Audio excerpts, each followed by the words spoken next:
23 जून 1757 waste Bengal के पलासी में British east India company और बंगाल के आखिरी नवाब सिराजुद्दौला के बीच एक लड़ाई लड़ी जाती है। इस लड़ाई में ब्रिटिश कंपनी की जीत होती है और उसके साथ ही इंडिया में ब्रिटिश रूल की शुरुआत हो जाती है। इतिहास में इस लड़ाई को बैटल ऑफ प्लासी के नाम से जाना जाता है। फिर लगभग 200 सालों के बाद भारत को ब्रिटिश रूल से आजादी मिलती है। इन 200 सालों में अंग्रेजों ने बहुत सारे सख्त कानून बनाए थे ताकि उन कानूनों का सहारा लेकर वो हम भारतीयों को मेंटली गुलाम बनाकर रख सके। आजादी के बाद उनमें से बहुत सारे कानूनों को इंडियन गवर्नमेंट ने बदल दिया, लेकिन कुछ कानून आज भी वैसे के वैसे ही हैं जैसे अंग्रेजों के टाइम में थे। और आज के इस वीडियो में मैं उन्हीं में से कुछ कानूनों के बारे में बात करूंगा, ऐसे कानून जिनको सुनकर आपका दिमाग चकरा जाएगा। तो चलिए वीडियो को शुरू करते हैं और एक एक कर उन कानूनों को जानने की कोशिश करते हैं। कानून number 1, section 309 of Indian penal code.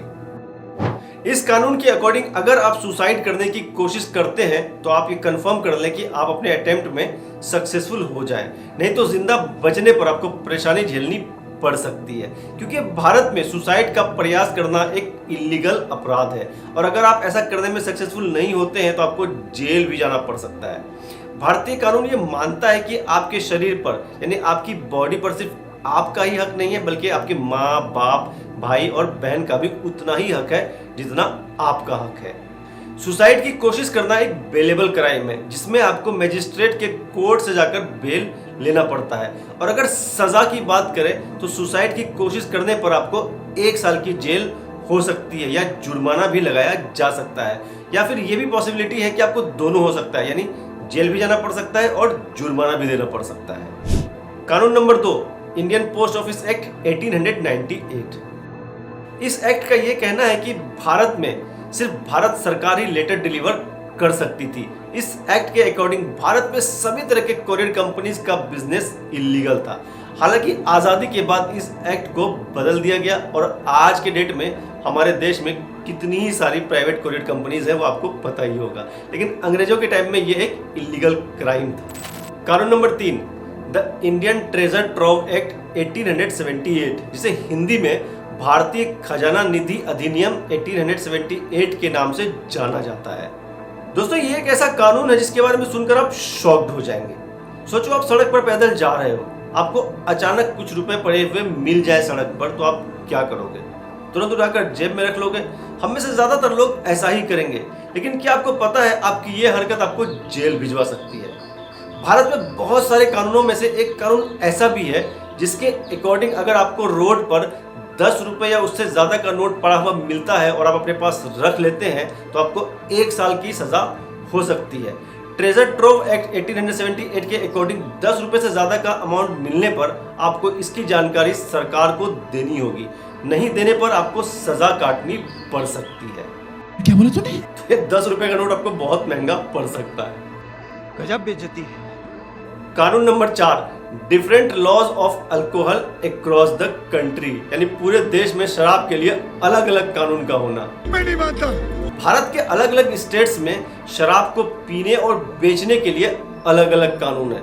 जहां एक तरफ गुजरात, बिहार, मिजोरम और नागालैंड में शराब पीने पर पूरी तरह पाबंदी है, वहीं दूसरी तरफ गोवा, हिमाचल प्रदेश, कर्नाटक, महाराष्ट्र, पौंडीचेरी और सिक्किम में शराब पीने की उम्र 18 साल है। राजस्थान, तमिलनाडु, उत्तराखंड, पश्चिम बंगाल में 21 साल है। दिल्ली, हरियाणा, पंजाब और चंडीगढ़ में 25 साल है। कानून के हिसाब से ये एक बहुत बड़ा लूप होल है, क्योंकि कानून ये मान रहा है कि देश के अलग अलग हिस्सों में लोग अलग अलग उम्र में जवान हो रहे हैं, जो कि सच नहीं हो सकता। बात तो सही है।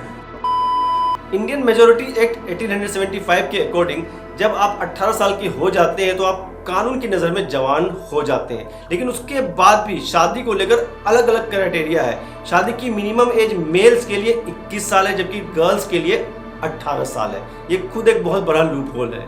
कानून number 5, the east Punjab agricultural pests, diseases and noxious weeds act 1949। अगर आप दिल्ली या पंजाब के रहने वाले हैं तो ये कानून आपको हिला कर रख देगा। चलिए जानते हैं कैसे।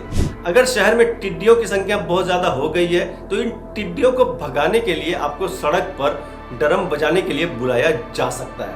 अगर आपने इस ऑर्डर को मानने से इनकार कर दिया तो आपके ऊपर 50 रुपए का जुर्माना या कम से कम 10 दिनों की जेल हो सकती है। यही है वो एक्ट जिसका नाम है the east Punjab agricultural pests disease and noxious weeds act 1949। दोस्तों, फाइनेंस मिनिस्ट्री ऑफ इंडिया का ऐसा मानना है कि बैंक में जॉब करने वाला कम से कम ग्रेजुएट तो होना ही चाहिए।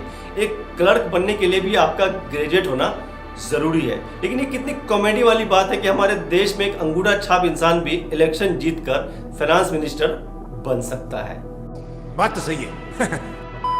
दोस्तों, मैं उम्मीद करता हूं आपको ये वीडियो जरूर पसंद आया होगा। ऐसे और भी इंफॉर्मेटिव वीडियोस देखने के लिए सब्सक्राइब करें मेरे चैनल नजरे जॉर्डन को, और बहुत जल्द मिलते हैं एक ऐसे इंफॉर्मेटिव वीडियो के साथ। बाय।